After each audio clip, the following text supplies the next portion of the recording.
Welcome back developers. Last video में हमने input and outputs के बारे में पढ़ा। आज के इस लेक्चर में हम हेडर फाइल्स के बारे में पढ़ेंगे। इस अमेजिंग एंड इंटरेस्टिंग वीडियो को स्टार्ट करने से पहले अगर आप लोगों ने अभी तक हमारे चैनल को सब्सक्राइब नहीं किया है एंड बेल आइकन को ऑल पर सिलेक्ट नहीं किया है तो जल्दी से हमारे चैनल को सब्सक्राइब कर ले और बेल आइकन को ऑल पर सिलेक्ट कर दे ताकि आने वाले अपडेट्स को आप मिस ना करें। अगर आप भी C++ में अपना करियर बनाना चाहते हैं तो हमारे प्लेलिस्ट को विजिट करें। चलिए इस इंटरेस्टिंग वीडियो को स्टार्ट करते हैं। आज के इस लेक्चर में हम जो टॉपिक कवर करेंगे पहले उन्हें चेक कर लेते हैं। तो हम फर्स्ट टॉपिक कवर करेंगे what is header files. Header files क्या होती है। सेकंड टॉपिक होगा हमारा type of header files. Header files कितने प्रकार की होती है। तो एंड थर्ड टॉपिक हम कवर करेंगे how to write a header files. Header files को हम कैसे लिख सकते हैं। एंड लास्ट में हम हेडर फाइल्स की प्रैक्टिकल देखेंगे जिसमें हम इन्हें प्रैक्टिकली यूज करके देखेंगे। First topic, what is header files? Header files are the set of libraries that contain predefined functions like syn, count that are being used while write a program. Header files एक set of libraries होता है जो कि libraries का एक set होता है। predefined functions को contain करते हैं यानी कि अपने अंदर predefined functions को रखता है जैसे कि syn, count जिन्हें हम प्रोग्राम के वक्त यूज करते हैं। Second type of header files. Header files कितने प्रकार की होती है। There are two type of header files. Header files के दो प्रकार होते हैं। First system header files. वे हेडर फाइल्स जो कंपाइलर में पहले से ही उपलब्ध होती है यानी कि पहले से ही कंपाइलर के अंदर होती है जिन्हें हम प्रोग्राम के वक्त यूज करते हैं। दूसरी होती है यूजर डिफाइंस हेडर फाइल्स। वे हेडर फाइल्स जो यूजर खुद लिखता है यानी कि हम खुद लिखते हैं और उन्हें इंक्लूड कमांड के द्वारा प्रोग्राम में इंपोर्ट करते हैं यानी कि प्रोग्राम में डालते हैं। Next topic how to write a header files. Header files को हम कैसे लिखते हैं। सिस्टम हेडर फाइल्स एंड जो यूजर डिफाइंड हेडर फाइल्स होती है हम दोनों को अलग अलग प्रकार से लिखते हैं।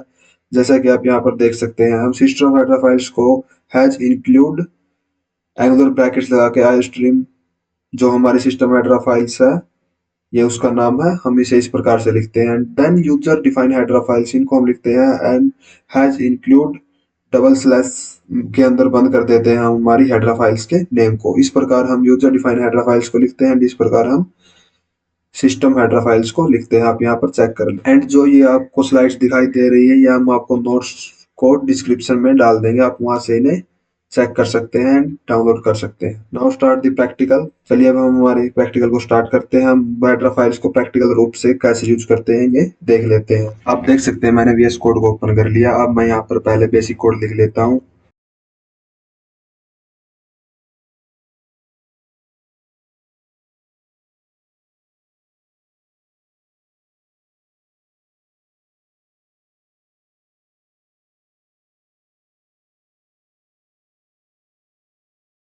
आप देख सकते हैं मैंने बेसिक कोड लिख लिया है एंड एक फाइल बना ली है lecture7.cpp के नाम से।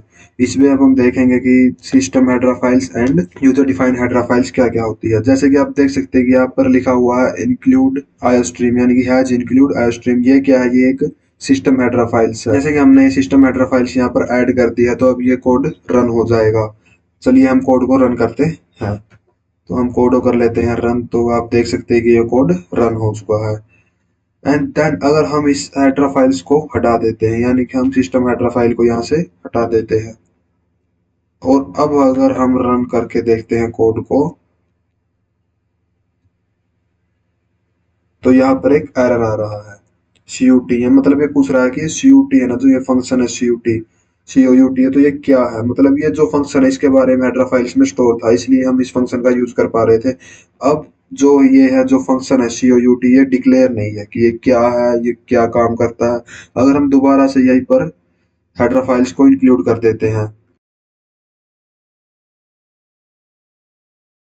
हमने दोबारा से इस फाइल को यहाँ पर इंक्लूड कर दिया है कि हैज इंक्लूड आईस्ट्रीम। आईस्ट्रीम फाइल के बारे में मैंने आपको पिछली वीडियो में बता चुका हूँ। अगर आपने हमारी पहले की वीडियो नहीं देखी है तो आप उन्हें आई बटन में जाकर चेक कर सकते हैं एंड हमारी प्लेलिस्ट को भी चेक कर सकते हैं। तो ये जो आईस्ट्रीम फाइल है ये हमारी क्या है, एक हेडर फाइल है, सिस्टम हेडर फाइल है। अब हम एक अपनी खुद की file user defined header files बना के दिखाता हूँ आपको। यूजर फाइल हेडर फाइल्स बनाने के लिए हम एक फाइल को बिल्ड करेंगे। एक जो हमारी हेडर फाइल्स है जैसे कि मैं यहाँ पर यूजर डिफाइन हेडर फाइल्स बनाता हूँ लेक्चर लेक्चर 7 हेडर फाइल्स में हम डॉट एच का यूज करते हैं। तो ये हमारी क्या है, एक यूजर डिफाइंड हेडर फाइल बन चुकी है। अब अगर हम यहाँ पर जाते हैं, जो हमारा सी प्लस का कोड, और यहाँ पर मैं अगर इस फाइल को ऐड करता हूँ, इस फाइल को ऐड करने के लिए मैंने आपको क्या बताया था, हमें लिखना पड़ेगा हैज इंक्लूड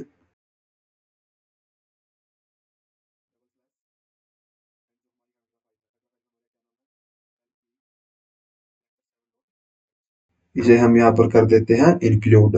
अब भी अगर मैं इस कोड को रन करता हूँ तो ये कोड रन हो जाएगा, क्योंकि हमने यहाँ पर यूजर डिफाइन हेडर फाइल का यूज किया है। और अगर हमने यहाँ पर यूजर डिफाइन हेडर फाइल का यूज किया और मैं यहाँ से इस फाइल को क्या कर देता हूँ, रिमूव कर देता हूँ, इसका नेम चेंज कर देता हूँ एक बार के लिए, डॉट एच यहाँ से हटा देता हूँ एंड इंटर करता हूँ। और अगर अब मैं इस कोड को रन करता हूँ तो क्या ये कोड रन होगा?